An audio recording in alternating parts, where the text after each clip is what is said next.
Erythropsidium. Nom imprononçable s'il en est, mais organisme si intéressant qu'il vaut bien l'effort de le nommer. C'est un unicellulaire planctonique de la famille des dinoflagellés.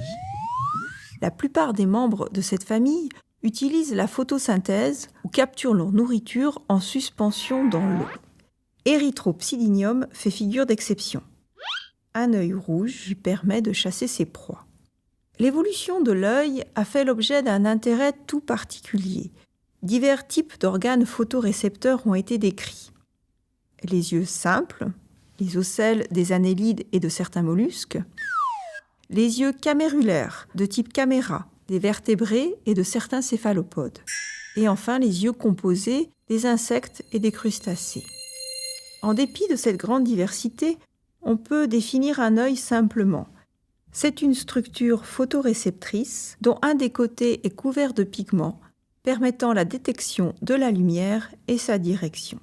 L'information lumineuse reçue est convertie en information nerveuse, transmise au cerveau, où elle est analysée pour reconstruire une image.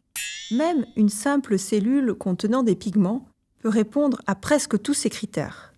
C'est ce qu'une étude récente, menée par des chercheurs de l'université de Mishima, a montré.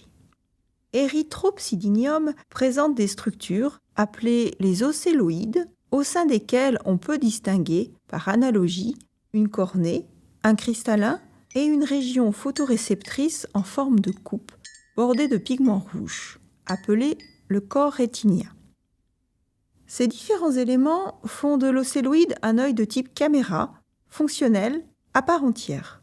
Ou presque. Que lui manque-t-il ? Un cerveau. Mais en fait, Erythropsidium n'a pas besoin de cerveau pour voir et pour être un redoutable prédateur.